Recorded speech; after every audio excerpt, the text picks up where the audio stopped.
আমরা হয়ে গেছি কি চাটুকার হয়ে গেছিলাম বেশি, শিল্পী সমিতি চাটুকার হয়ে গিয়েছিল একটা সময়। আমি বলবো না, কার নাম বলবো না, ওই লোকটা, ওই কতগুলো লোক আসার পর থেকে শিল্পী সমিতি একটা দলের চাটুকার হয়ে গেছিল। তখন সমিতিতে লোকজনকে, বাইরের লোকজনকে এনে মালা পরানো হতো, তাদেরকে পূজা করা হতো, তাদের ছবি দেওয়া হতো, আমাদেরকে নিয়ে যাওয়া হতো, ওনার সাথে দাঁড়ান, ওই সচিব আসছে, ওই পুলিশ অফিসার আসছে, ওনাদের সাথে ছবি তোলেন। এগুলো তো শিল্পীদের কাজ না। আমি চামচামি করব, আমি যাব ওখান থেকে ফায়দা লুটবো, এই ফায়দা লুটার জন্যই এদের এই তোষামতকারীগুলো তোষামত করে গেছে। আমাদের শিল্পীরা এখন অনেকেই অনেক কিছু করে, বাট এরা কিন্তু সুযোগ নিত। সবাই সুযোগ নিতে গিয়েই এই মানে প্রবলেমগুলো হয়ে গেছে। আমিও তো আওয়ামী লীগের পার্টিতে গিয়েছি, বিএনপির পার্টিতে গিয়েছি, ফাংশনে গিয়েছি, কেউ তো আমাদেরকে কোনোদিন বলে না। আমরা বিকজ কখনো সুযোগ নিতে চাইনি। প্রপারলি বলবো না মজা করে বলবো? মজা করে বলবো। আমি এফডিসির সামনে ঘুরছিলাম, হঠাৎ আমাকে আব্বা বললো আয় শুটিং করবি, আমি শুটিংয়ে চলে আসলাম। ট্র্যাজেডি এই জন্য বলা যে বিকজ আমার মানে যে ছবিগুলো হিট হয়ে গেছে বা যে ছবিগুলো মানুষের মনে গেঁথে গেছে, সেইগুলো সব ট্র্যাজেডিই ছিল। ছবি আমি যে সব ট্র্যাজেডি করেছি তা না, অনেক ছবি করেছি, বাট এগুলো মনে গেঁথে গেছে বলেই হয়তো মানুষ এটা বলে। হেনা চাচা কোথায়, ওটাও যে মানুষের ইয়ে হয়ে গেছে। না, আমি রাজনীতি কখনোই করিনি, এখনো করবো না, ভবিষ্যতে করবো না। শিল্পীদের কখনোই রাজনীতি করা উচিত না। রাজনীতি যদি করতেই হয়, তার ক্যারিয়ার এইটা শেষ করে আরেকটা ক্যারিয়ার হিসেবে ধরলে তখন রাজনীতি করা দরকার। বাট অ্যাট এ টাইম আমি একটা প্রফেশনে থাকা অবস্থায় আমি যখন রাজনীতি করতে যাব, আমি তখন আরেক জায়গায় সুযোগ নিতে যাব, আমাকে নিয়ে কেউ সুযোগ নিতে যাবে, আমাকে অনেক তোষামত করতে হবে, যেটা ইদানিংকালে যা হয়েছে। আমাদের শিল্পীরা এখন অনেকেই অনেক কিছু করে, বাট এরা কিন্তু সুযোগ নিত। সবাই সুযোগ নিতে গিয়েই এই মানে প্রবলেমগুলো হয়ে গেছে। যদি সুযোগ না নিত, আমরাও গিয়েছি, আমাদের দাওয়াত দিলে আমরা গিয়েছি, দাওয়াতে দাঁড়িয়েছি, ছবি তুলেছি, ব্যাস। আমাদের পিছনে তো পুলিশ দৌড়ায় না, আমাদের পিছনে তো কেউ বলে না তুমি এটা করলে কেন, ওটা করলে কেন। আমিও তো আওয়ামী লীগের পার্টিতে গিয়েছি, বিএনপির পার্টিতে গিয়েছি, ফাংশনে গিয়েছি, কেউ তো আমাদেরকে কোনোদিন বলে না। আমরা বিকজ কখনো সুযোগ নিতে চাইনি।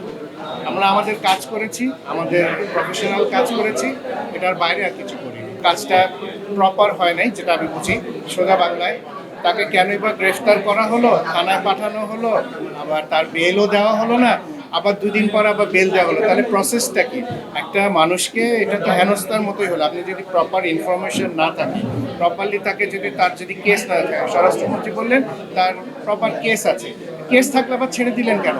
বেল হওয়ার কথা 22 তারিখে, 20 তারিখে ছেড়ে দিলেন কেন? তার মানে এটার মধ্যে তো মানে প্রপার জিনিসটা তো প্রপার না। এটা লোকের চোখে লাগে, কোশ্চেন আসে যে এটা কেন, এই কেনটা তো ঠিক না। ওনার কিছু করার উচিত ছিল। ওনার ইনফরমেশন ছাড়া মিডিয়ায় ওরকম যেন, উনি এখন উপদেষ্টা, উনি থাকা অবস্থাতে এইসব জিনিসগুলো হওয়াও তো আমাদের জন্য ঠিক না। আমরা হয়ে গেছি কি চাটুকার হয়ে গেছিলাম বেশি, শিল্পী সমিতি চাটুকার হয়ে গিয়েছিল একটা সময়। আমি বলবো না, কার নাম বলবো না, ওই লোকটা, ওই কতগুলো লোক আসার পর থেকে শিল্পী সমিতি একটা দলের চাটুকার হয়ে গেছিল, ওদের মুখপাত্র হয়ে গিয়েছিল।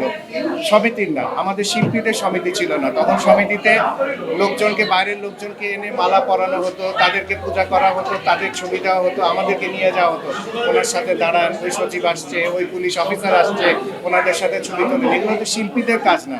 আমরা যখন শিল্পী ছিলাম, আমার বাপরা যখন ছিল, চাচারা যখন ছিল ইন্ডাস্ট্রিতে, আমরা পুলিশের জন্য ফুটবল খেলেছি, চাঁদা তুলে তাদেরকে ডোনেট করেছি।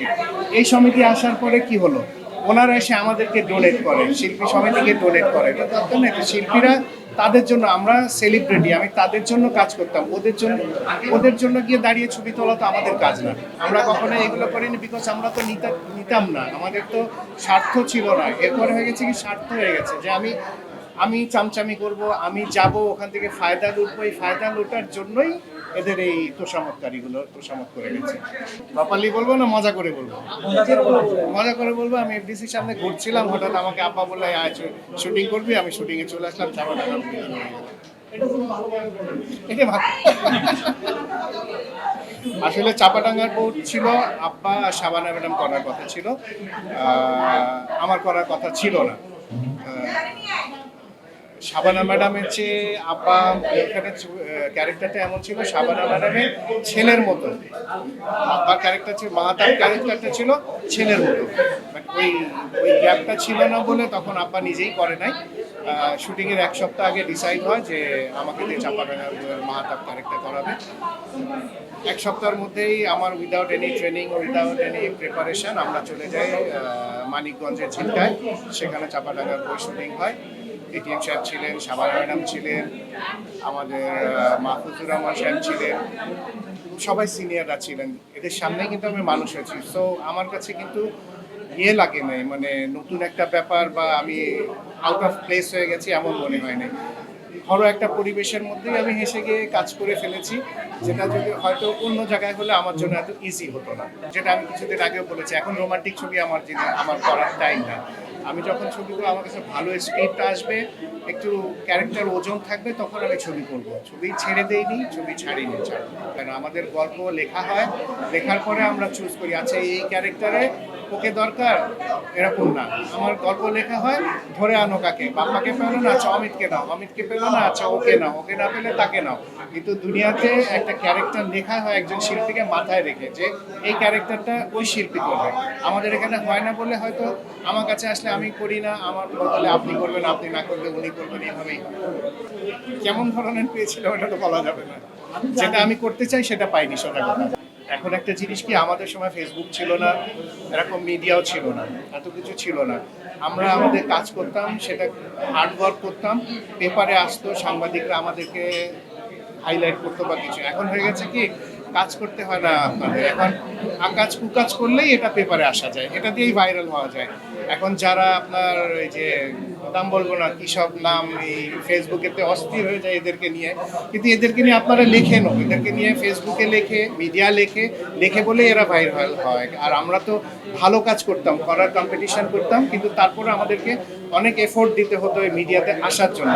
আর এখন তো নিজেই ফেসবুক, নিজেই একটা ইউটিউব বানায়, নিজেই ক্যামেরা নিয়ে করে দিলে।